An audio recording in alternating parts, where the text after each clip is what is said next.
Hey guys, welcome to the studio, and of course, come on in, make yourself comfortable.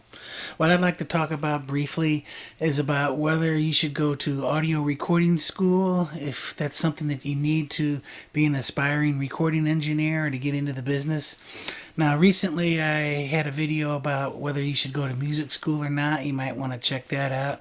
And briefly, in short, what I talked about in that was that if you could swing it or afford it and go to an upper end music school, yes, I think that would be something very beneficial to do, mainly because of the environment and the other people that you would associate with and come in contact with.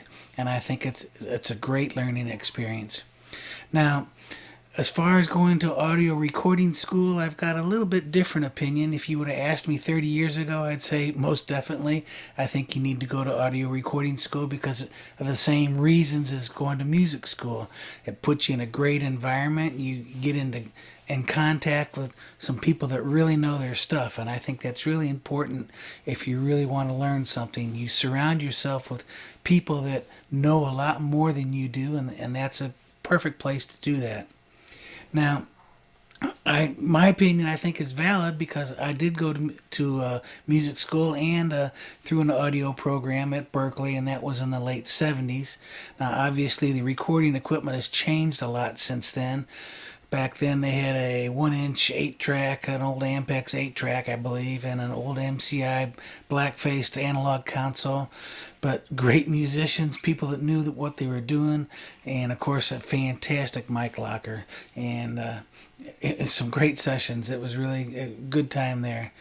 And I think looking back, even though the equipment is quite a bit different, I really have learned a lot basically about how to deal with people in a recording studio, how to record, what's the most efficient way, what you can and cannot do, stuff like that.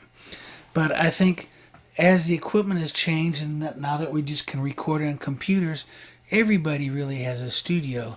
And so I think that has hurt the larger studios, as we all know. There aren't a zillion huge $1 million studios anymore just because the home studios and the project studios have become so viable that it really is putting a dent in the business list of those studios.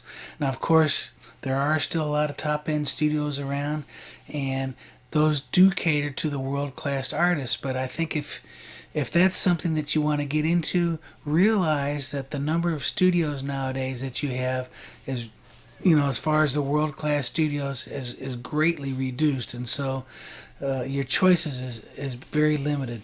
Plus, it's a very competitive field as it was back then, but when you have more studios to choose from and to apply for a job at, that makes it a lot easier. Now, I will say there are a couple of studios, and I'm not going to mention a lot of names, but one in particular, though, like say Blackbird Academy down in Nashville, for instance. If you can get into something like that, I think that's really worth it because, again, you're dealing with the best of the best.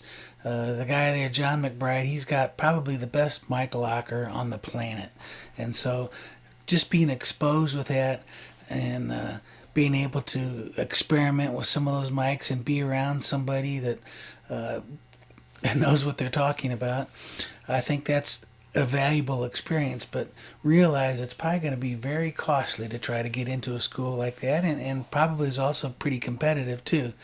Probably just as competitive as getting a job in a world class recording studio as well nowadays.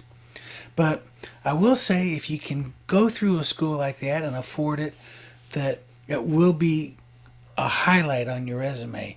When I got out of Berkeley and I was looking at recording studios, I went to a couple of different cities, and a lot of people really took notice that I went through the audio program there at Berkeley, and that really got my foot in the door.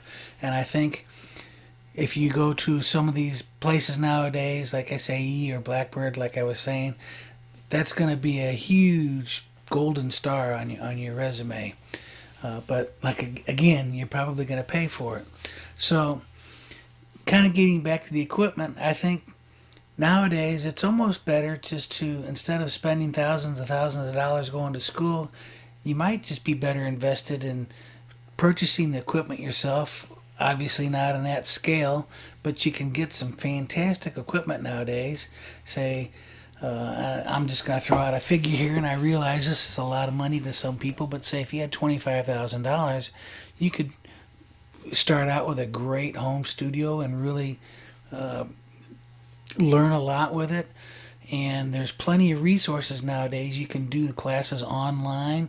There's a lot of YouTube, such as this one, and there's a lot of people that really get a lot more technical than I do, that you can watch some of their YouTubes. And so the availability to learn recording and the tips and the tricks and all that sort of thing are much easier to access. The internet has just really changed things, as you may have known. And now some of the older guys, I consider myself a little bit older, will understand what I'm talking about.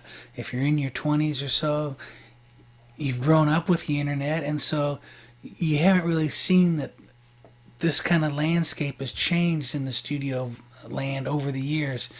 And I can see that it really has changed, and so therefore that's why my opinion has changed. Like I say, back in the 70s or 80s, if you can get into a recording school, definitely that's the thing to do. I think you'll learn a lot, and it's a good point in the resume, like I was saying.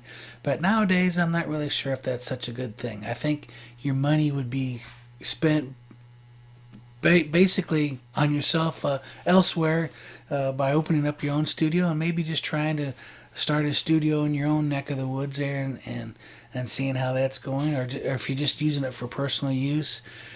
Because I think unless you can get into one of these really top-notch schools, you're going to have a very tough time getting into a top-notch recording studio, and that's really all that's out there where they're really looking for people to hire.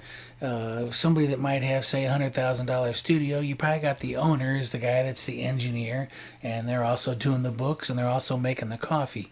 So I think trying to expect to get into a world-class studio, $1 million facility is almost going to be impossible unless you've got some great connections, have gone through these certain channels.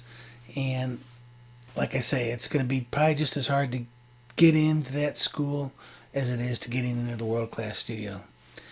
Now, like I say, I haven't been to a audio school in quite a long time, so what I'm talking about may not be totally valid or truthful, but I feel I've got a decent handle on what's going on, and that's what I really perceive. I think that things have changed over the years, and so save your pennies, put them in good gear, learn on your own, use the internet, get your friends coming over, record them, and just study, study, study. Make it your passion. When it's your passion, your learning rate will just go up exponentially. That's really all I've got to say on this. I hope you enjoyed the video. I know I'm going to see you in the next one, right, guys? We'll check you out later.